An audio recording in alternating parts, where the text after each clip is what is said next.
the Karoo Writers Festival. And the Writers Festival, of course, like she was saying, it's not our first time here.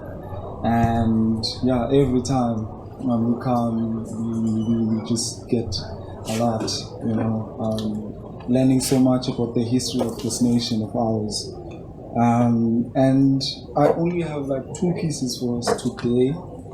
But before I get into that, I'll just quickly just introduce me and the collective that Melina was talking about, which is Eva Collective that I represent, which is an initiative of the Heritage Foundation that we are part of, which is called Ivanya Yetu Heritage Foundation. There we are mostly promoting the heritage of this nation, like I said, the culture, which is very rich and diverse. Yes. Without dwelling much into that, I'm going to go into my first piece, which is called Indoloki in Xhosa, and it's checkers in English. I hope you all know checkers, of course. So the poem is a bit political, and I feel like it is appropriate for this time that we are in, especially in South Africa, with the whole state captures and everything. So yeah. Nyawo zam ndithwale. Sorry. Okay, that's the second piece. Ohluleke zama kanatyala noxa kuzele njubugwenxa komsholozo komhlobo kabhonyongo yena uyiqhelileyo ishobolo le phofu ke sonke siqaba umsizi okokwangokwa urhulumente usiluma sivuthele ngcambaza sabelo nobikutshisa ibhatyi hamba zewe nazikunxiba linakutshisa besahlela baphantsi bathembe abantu bolwimi bayathanda ukuthi suku lirhawu kwindolotyi ozungula ichela bazivuthela inkomo ziphele isondele sisidenge imini ithi ihlambuluke injendala ibeke lamakhamba bucala uzungeni sawube siqhuba thine maninzi nje amabala wabethwa mxhaka ndim uphopho bonyongo bizana imbizo ndikunyobe ndinqolobe ndincamithole zenthathu isithathu ndandule ndixhome ndim uphopho bonyongo bizana imbizo ndikunyobe ndinqolobe ndincamithole zendithathu isithathu ndandule ndixhome. Amongst everything else that the poem speaks about, it speaks about all the corruptions, the bribes, and everything that goes on within our governmental affairs and everything. Yes, I just felt like having had all the history of South Africa from the 18 settlers to the stage that we are in here today, it is very appropriate to share that piece, so that in a way, to the next generation, they should find solace in some of the words that are being said here today, whether by me or anyone else. So, yeah, thank you. And the last piece is actually called Uhambo, which is very spiritual. I thought from politics and then maybe something light, to the life of spirits. And it talks about a journey through the ancestral steps, and it talks about the world that is not visible to the eye, a world that we all go to when we are in a sort of space. Some people would call it a trance or whatever, but it goes a bit like this.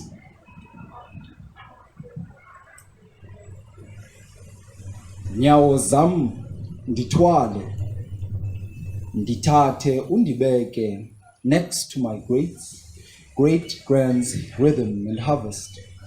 Shake Shake my spirits into the last millennium until the steps sink in and dance. Dance subconsciously in circles as the raindrops gives peace. Constantly connects me to the times I passed. 'Tis time I visited my father's nest. His parents, close family members, always wanted me to visit. And so a few seconds turned to days, and then I died in silence. So within those few days, I spent 2 days in confusion of form next to the river's ford. I was greeted by spirits that flows, sailing, followed my identifications away from the shore. I just saw beautiful creatures my mind was full. Like two birds walking slowly on that fog, I thought I overslept because grandmother still holds that broom she was guilty of riding to nightclubs.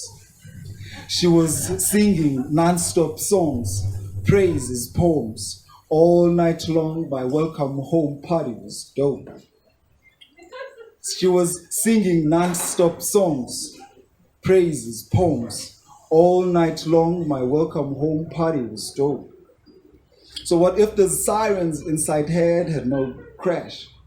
As if compelled feeling and vision never clash, with insufficient thoughts, body and soul, spiritually in a consensual test, but offset, may be labeled insanity. On my sacred quest, on a family submarine, I'm visiting my father's nest. See, I want more life, shining light, and to disappear the dark into a distance. Suddenly, I am a child all over, soaked below the waters, talking fish with a happy face, singing non-stop songs, praises, poems, all night long. My welcome home party will be dope. Thank you very much. Just to say thank you for Bunty. Thank you. That's very inspiring. My name is Nadine. Some massage. Okay. Okay. Can you hear me? Okay. Well, ek is eintlik Afrikaans, Nadine. Julle party het my al gesien, ek's maar altyd by die skrywersfeeste. Maar ek wil graag sê, Dien het nou gepraat van 'n sergeant of somebody, 'n kritsinger. My nooienspan was kritsinger, so I've got some roots here, although they're buried, maybe. Hopefully I'm not buried here. But ek dink dit is net 'n wonderlike geleentheid om te praat. And everybody needs to say something, even if it's not poetry. It's in just being here, and by that we all say something, and I think it's in the togetherness of words, and I love what's a crossword, crossword puzzle, sorry. Ek is self baie lief daarvoor, and I don't do it often enough, but I think words bring us together, even if you don't speak the same language, you don't come from the same place, words bring us together, and I think that might be something to give us some hope. Okay, I'm writing in English. I don't write so much Afrikaans. I was saying to Michelle, if I write in Afrikaans, I rhyme, and then I either laugh too much or it bores me. So mine is English, and it might be, it's something to do with myself, but it's something also to do with life. Okay, I find myself to be quiet. Singularity equals silence, it does seem. I do see a tree, and it is that which I can compare my me. I am the trunk, quiet, strong, secure, growing in silence and unknown purpose at times, as from everywhere life surrounds the me. There is but one way away from this, but the sun does not shine there where the way seems to be. I am the roots, absorbing blindly and eagerly every drop of a dewdrop, not really knowing of another place to be found other than gathering what needs to be collected. I am the branches, tangled and twisted in a web of constructive chaos, forming an umbrella to those underneath and a viewpoint for those in need of a vision. It seems from this picture that life does exist, and that growth and uninvitingly to every garden party. And so there is no need for discussion or demonstration. The only need is to commence with the ability and then the enjoyment of living. Quietness will always surround the mind, but it cannot move as mysteriously and unpredictably as the breath that brushes over my leaves and create a gentle song. Silence can be silenced, but quietness has its place amongst the rustles and autumn leaves in the wind and the sweetness of a new blossom blooming. Thank you.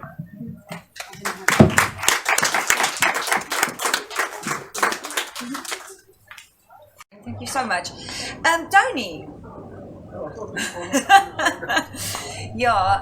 Thank you very much. Tony is also going to introduce himself. I'm a cabaret artist, and when I'm not scripted, my friends usually say, just keep quiet and introduce people because you talk a lot of shit.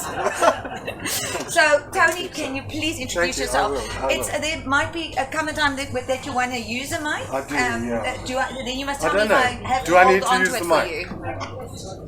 Yeah, it's off. It's off. Okay, so I think maybe if you just stand at a comfortable distance, Okay, that you all right. don't feel. Okay, I don't so- think you need to use the mic. So the furthest person away, Crystal, you can hear me. Lekker. And Okay. if the moment, Crystal, you can't hear him anymore, will you just give an indication? You can just grab the mic. Okay. Right. Well, hello. My name is Tony Jackman, and I'm a journalist, mainly a journalist. Occasionally write a play. I've written about 5 plays, but I'm mainly a journalist, and I have been since 1976, which is a frightening number. I think that is now 44 years, just past this past September. I'm happy to say that my wife beats me on that score. Diane Cassay, my wife, is leaving newspapers in less than a month from now. After 51 years, she started in 1969, and I almost wish Di could have been here now to take a round of applause, which what I would have demanded. But she'll get that. We'll find another way to do that. So, just by way of the introduction that Melina asked me to do, so even though I'm a journalist and a career journalist, mainly in newspapers, all aspects of newspapers, lots of news, reporting, sub-editing, which I still do for Daily Maverick. I work for Daily Maverick, the online newspaper, which to some is famous and to others infamous, depending on your political perspective. And one sec. And I also write about food. Some of you may know. And for 2 years now, it's like at this stage of my career, I have, Di, my wife says, Tony, do you realize you actually have a new career at 65? I said, do I? And she was referring to the Thank God It's Food, TGI food platform in Daily Maverick that I started 2 years ago next month, and which is going very, very well, and in which I have a column in which I write about food, and a lot of other people are writing for us now. Lynn Sampson is writing for us, probably the best man of the really, really good writers in this, journalistic writers in this country. And we've just, and I'm going to say bagged, Marita van der Pfeiffer, who lives in France, and she, as of yesterday, is our new monthly columnist in TGI Food. And boy, did she start off well. Their first column is an absolute must read. Anyway, the other thing that I'm now a Karoo boy. Even though I was born in a small town at Runnymede in the bottom left-hand corner of Namibia, so I know what it's like to come from a small town. I also know what it's like to go to a small town many decades later. And it happens very happily to be Craddock. I live here. Thank you, Sandra Antrobus, who basically made that possible. She was hoping to escape before I started talking about her. I'll come back to it when you escape just now.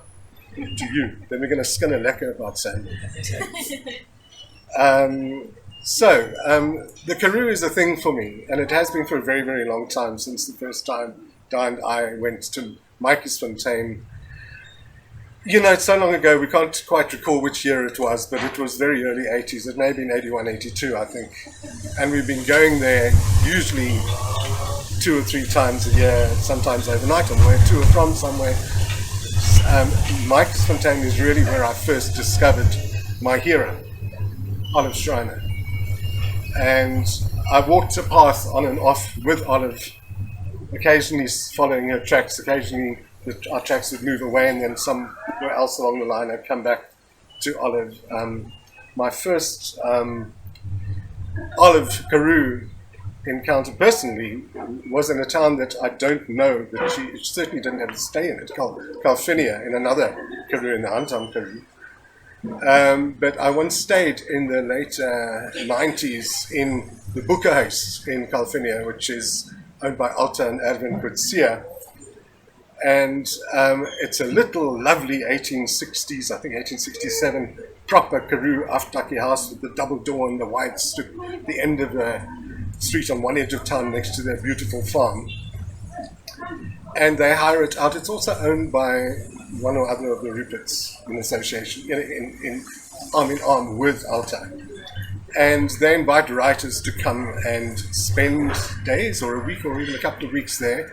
And they kindly allowed me to stay in the Boekenhuis all by myself. It's a very ghostly house. It is so spooky and scary, and you're all alone and it's dark, and the thing's scraping in the roof and you don't know. And then something whispers and something brushes past your arm. Seriously, no, I'm not kidding. And I wrote there, I researched Shriner, and I wrote a play which ultimately came to be called The Knocking. And it's a one-woman play about... No, it's not a woman. No, that one isn't. It's the other one. It's the Habasa one that's a woman. And it's about the knocking. It's about the relationship, or you might say feud, between Shriner and Rhodes. So what I wanted to do is to read, first of all, my favorite... this is from Shriner's letters. You might say her earlier letters, before 1899. And let me just find the right. Don't tell me it's gone. Don't tell me. There we go. So this, let me just tell you which letter this is from.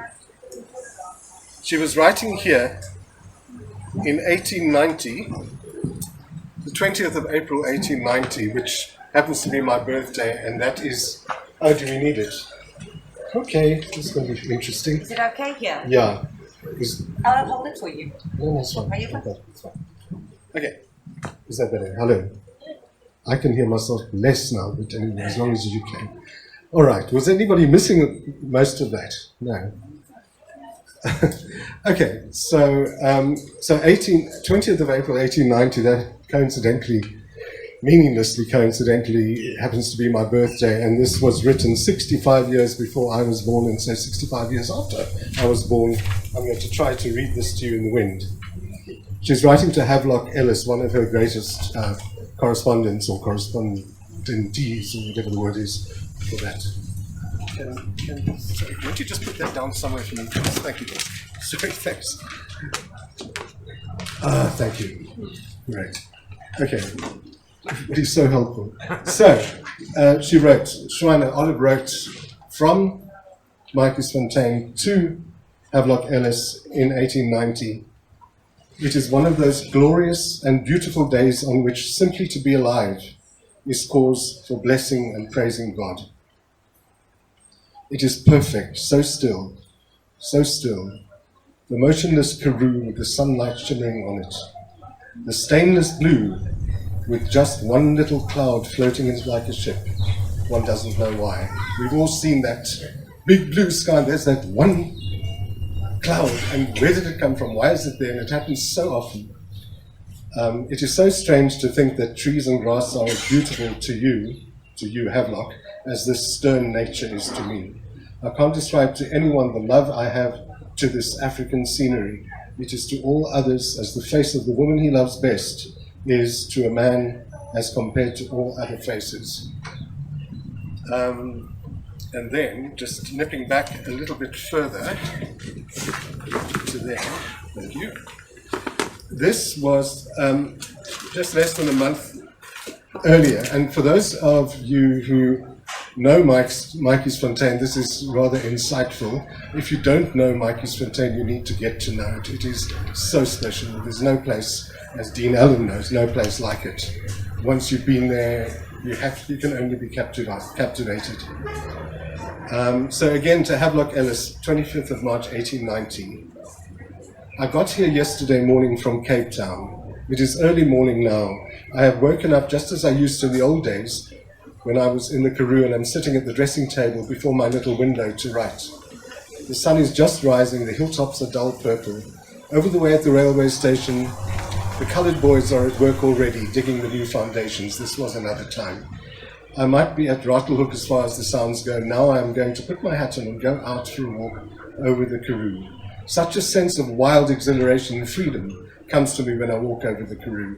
I have now only a tiny bedroom in a little house built of iron, but in a few days I'm to have 3 rooms in a brick cottage all to myself. Now, if you know Mike Fontaine, you may have stayed in that cottage. We stayed in it earlier this year. We were supposed to stay in it again during lockdown, but we know what happens there. But it's also my...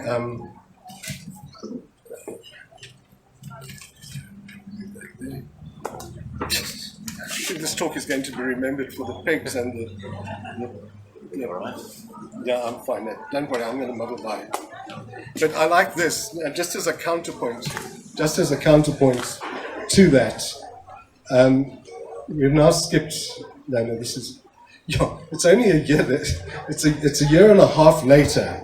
She's been in her little cottage for over a year, and she writes to her great correspondent Mary Sauer. Marcus Fontaine isn't so nice now.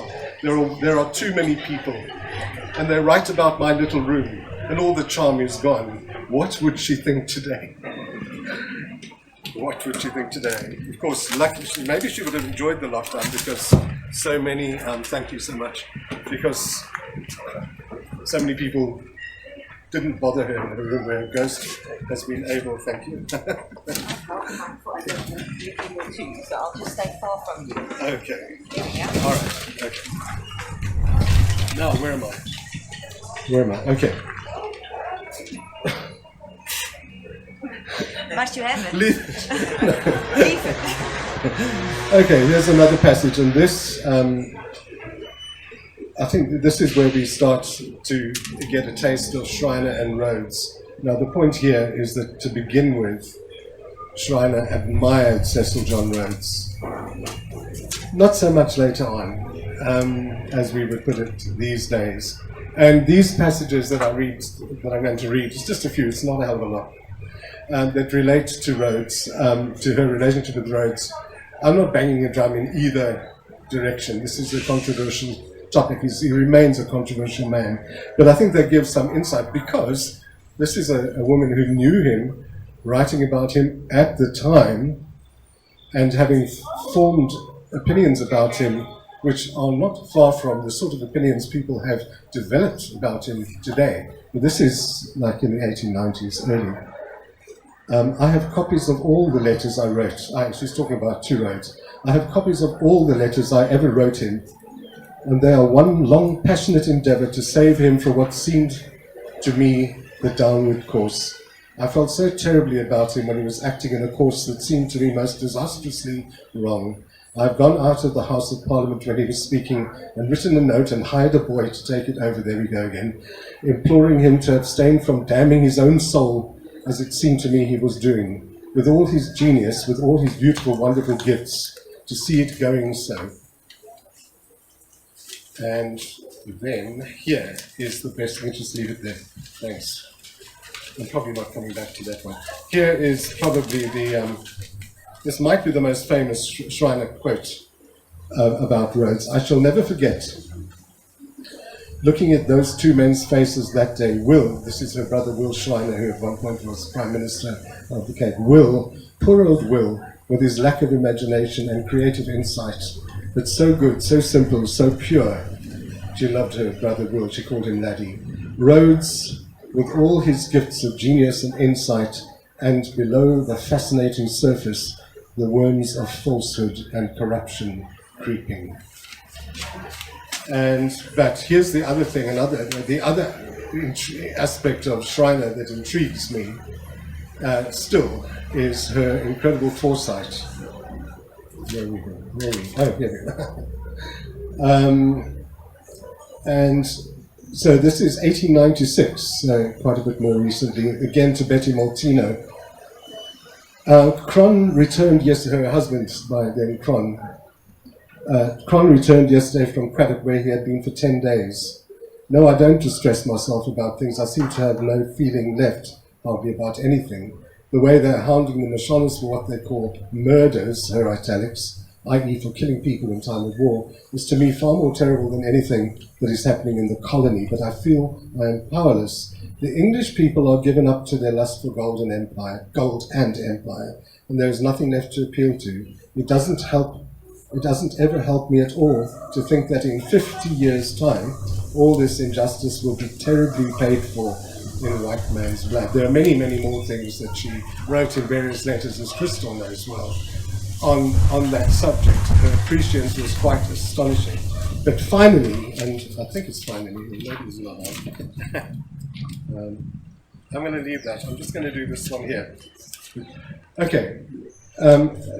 Shriner was well-travelled, as you probably know. She was very well-travelled. She lived in the UK for a lot. She loved going to Italy. But here she's just arrived in London. This is in 1897, about a year later. And she's arrived in London and she's writing to her brother Will, "My dear laddie." Now she's been on board ship, of course. "My dear laddie, I did not speak to Rhodes on board ship, nor bow to him. He said through Lady Grey and his sister that he wished to be friends and have some talks with me.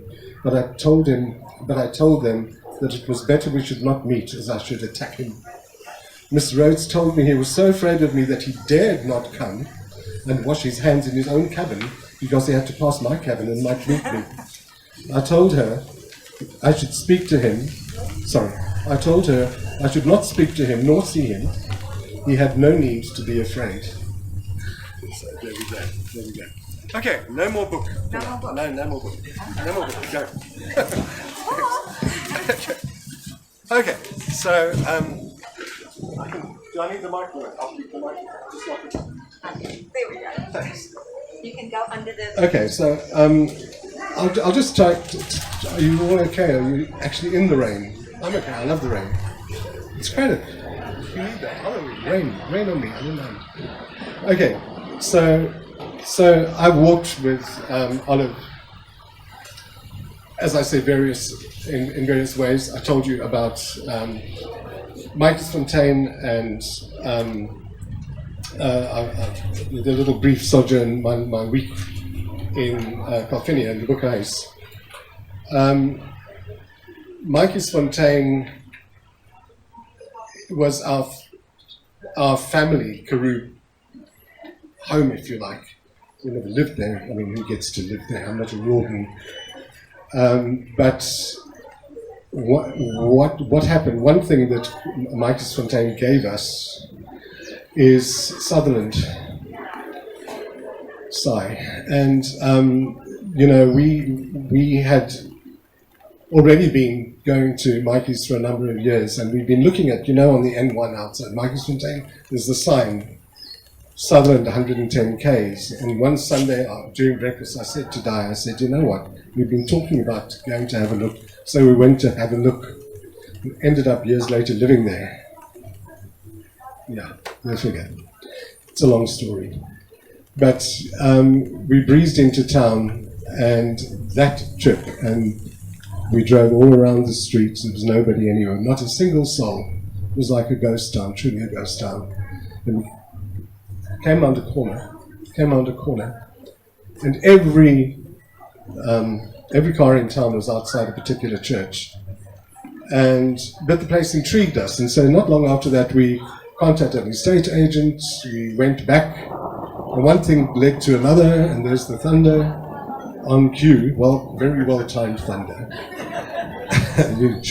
There's no storm like a Sutherland storm, tell me. Craddock storm is nothing like a Sutherland storm. And so this estate agent, who's really a lawyer, but now he's a part-time estate agent, showed us this little 1866 Karoo house. We put in an offer. It was accepted for 36,000 rand.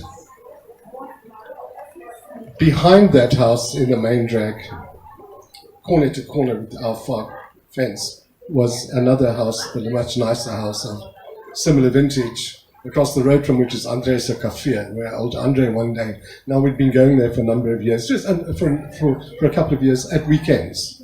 Just weekends, we made so many trips for the weekend. Our friends all thought we were mad and still do, I think.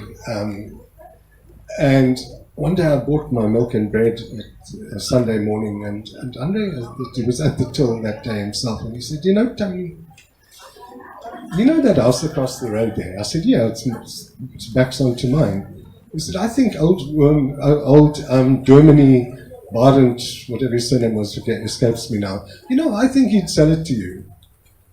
And there's no for sale sign outside or anything like that. He said, no. I said, but why do you think that? Because he said that to you. Why do you think I want to buy it? He said, no, I just think he would.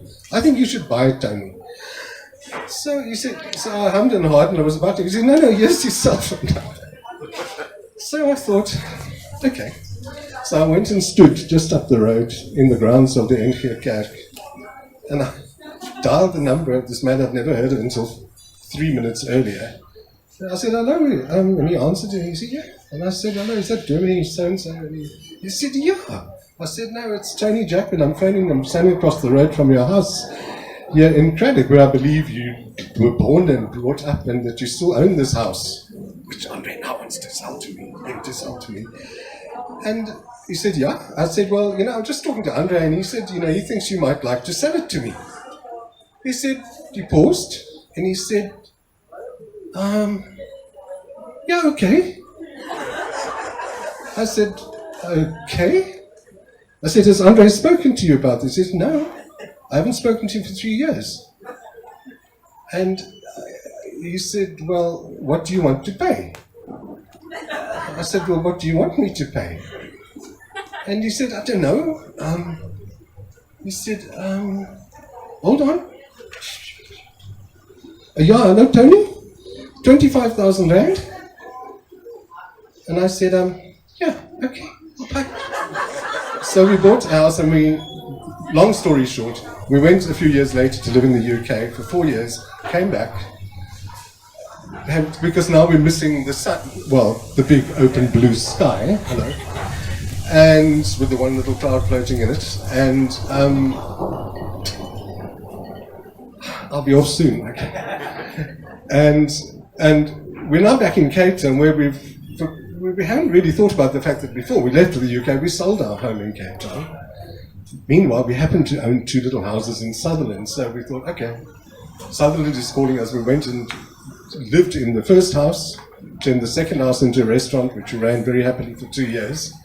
But then it was time to leave Sutherland. You don't want to stay in Sutherland too long. Go for a weekend, trust me. A weekend, a short weekend, not a long weekend. And then so back to Maikiesfontein, back to then, of course, let's finally end up with why are we living in Craddock? Sandra is still here. You can make her escape if you want to. She's actually going to leave. Love you, Sandra. Have a nice day. She's got to go and do things there by the hotel, which of course you probably know is Sandra's pride and joy. So, Sutherland went living in Cape Town again, and now what? And then a man called Dr. Iqbal Survey came along, and he decided what, you know, all of the people who've been here forever, you must all go now. And so we left newspapers in Cape Town, and both of us, frankly, I don't mind admitting that both of us were retrenched on the same day. And that's quite a blow when it's your entire income, both of you. That's one hell of a blow on the same day. And my angel Sandra Antrobus phoned me. She could hear that. She phoned me out of the blue. She didn't know about this. I've often said serendipity follows me around. I don't know why, but it does. And I'm still, we know that we're leaving, but I'm still working in the subs room, the newsroom at Newspaper House in Cape Town. Cell phone rings. Tony, it's Sandra. How are you? Well, chat. And she said, now, Tony. Now, if you know Sandra, she emphasizes every second. Tony, this lease has just come up on the Shrine Tea Room after 11 years. Would you and I like to take it over? And that's how we ended up living in Craddock, because suddenly things had fallen apart, everything had fallen away. Serendipity hands this thing to us. And so anyway, we've been here for 6 years. I couldn't be happier. We absolutely love it here, and I wish Sandra had heard that part because she sometimes doubts it. But, you know, I mean, when we arrived here, Chris and Julie over there, they had been here for 8 years. So what are you now? 13, 14? And we've now been here for 6, and there is no thought of moving on anywhere. I wrote a play here, and here's what I'm going to end on. I wrote a play here called An Audience with Miss Hobhouse about Emily Hobhouse, because I'm very interested in these colonial things in that period and the history and the politics of that day and the issues and the Boer War issues and whether you're pro or for, etc., etc. And I'd often thought I wanted to put Olive Schreiner, she was already on the stage. I want to put Emily Hobhouse on the stage, which I did. Okay, I'm going to leave it again. And so, phew, okay, I'm going to come here. So,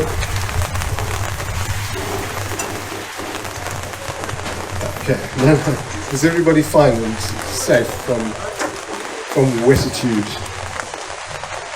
Yeah, so I wanted to put Emily Hobhouse on the stage. I wanted to write a one-man play about Emily Hobhouse.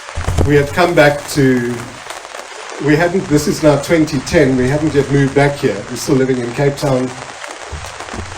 And I visited 10 years ago, and it happened to be 1 week before the very first of these festivals that you're at now. It was 1 week before the very first one. We had previously come here 17 years before that, when we first discovered the Toysosa, long before Sandra had bought the hotel on the corner. She had only 6 little Toysosa, then there's now I think 31 or 32, plus the hotel. And then Sandra complimented me in a very inappropriate fashion, saying terribly nice things about a story that I'd written 17 years before, and basically blaming me for everything that happened to her, which made the business successful, which I denied and denied to this day, but it's part of the story, so I have to tell it. So the point is that she said, now Tony, we stayed in the Lion House, and she came across the road and she sat at the fireplace in a big red coat and she had a drink with us, and she said, now Tony, what are you doing? So we talked about this and that. Now, you must, and Di said, well, Tony's writing plays these days. He's written a play about Olive Schreiner and Cecil Van Rhodes. He said, now, Tony, we've got our first festival next weekend. You must come and talk to us about it. So we drove back home the next day, and then a week later I drove all the way back to Craddock. And so 17 years after the first visit, suddenly I'm here speaking at a new festival.